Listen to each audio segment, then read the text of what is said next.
Hi everyone. We are going to add some more stuff to 6.2 here. You're going to use the midpoint formula that's from way back in first semester to find the intersection of diagonals and use parallelogram properties to prove things. So let's talk about the coordinate geometry with parallelograms, finding out where the diagonals meet.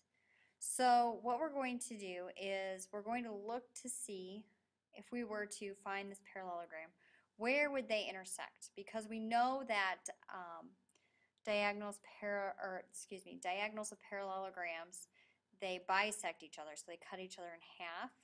So we're going to see if we can find out, if we were to graph a parallelogram, where that point of intersection would be. Now we don't always have time to graph a parallelogram, so we can use the midpoint formula. Now, who remembers what the midpoint formula is from first semester? Anybody remember it? I'll give you a few seconds here. Give you a few seconds. The midpoint formula is right here. You add your x's together and divide by 2. You add your y's together and divide by 2.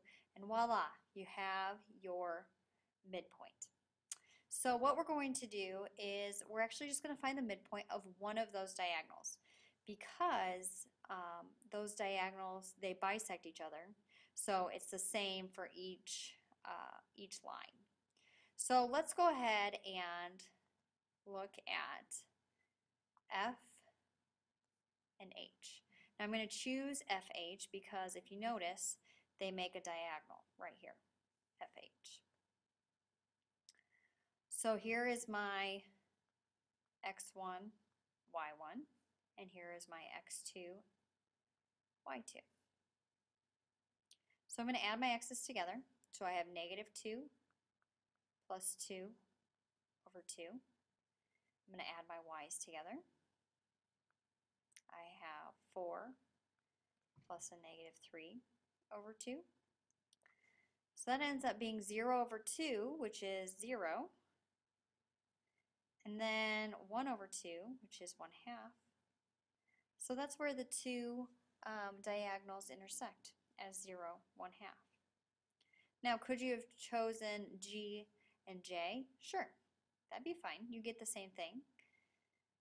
But the point is to actually look at the opposite angles and connect those to make the diagonal and use that midpoint of that line. So that's coordinate geometry with the diagonals. Now our favorite part is proofs.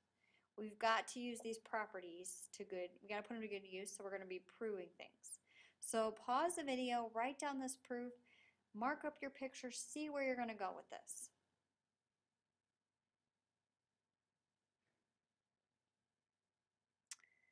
Okay, so the first thing is we want to prove that A and F are the same.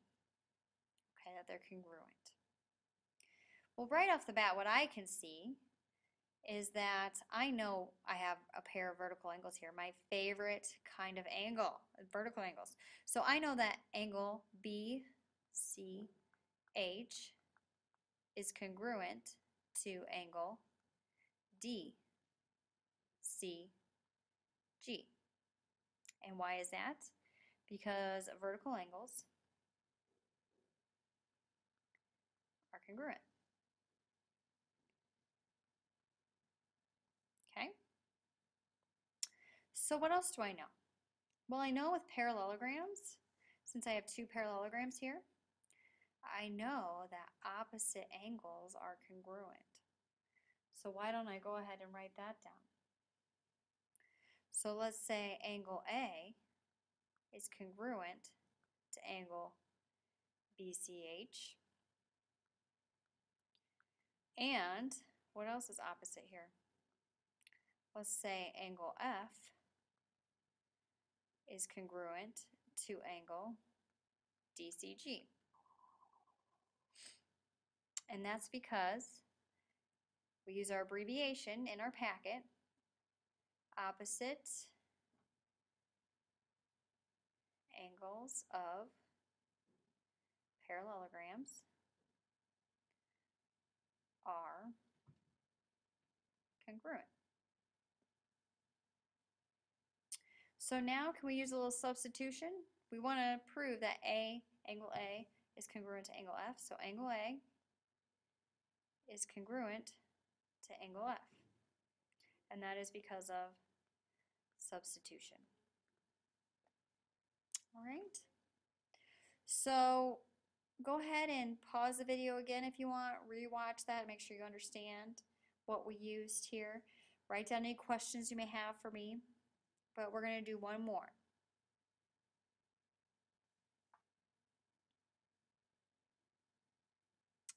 Take a moment to write this down. Okay, so we have a parallelogram, BDHA, and we have CA, this right here, this segment, is congruent to this segment here. Okay, so those two are congruent. Alrighty, so just by looking at a parallelogram, we know we have some opposite sides. First of all, what are we proving? We're trying to prove that this angle right here is congruent to this angle here. So we know we have some opposite sides here, or opposite angles rather. So we know angle A is congruent to angle BDH. And again, we're going to say opposite angles of parallelograms, of a parallelogram, are congruent. Okay? Now, is there any way can we say angle A and angle G are congruent? Can we say that? Because that's what we want. That's our key piece. Can we say that? Of course we can. Why? Because we have an isosceles triangle here. We have two sides that are the same. So, again, from first semester, we have isosceles triangle theorem.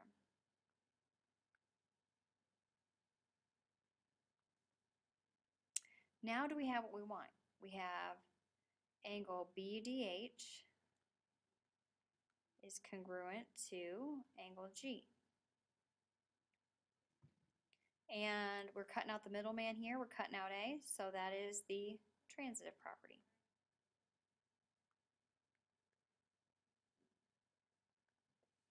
All right. So we are going to have an assignment. Alrighty. And I'll type this out for you so you can read it. Try these on your own. And I will answer any questions that you may have. Okay? 6 through 8, 21, 23, 24, and 30. And you will probably notice that we already have some of those proofs already done. Alrighty, so try your best, come with questions. I hope you all have a fantastic day. I look forward to grading your quizzes, and yeah, we'll see you later.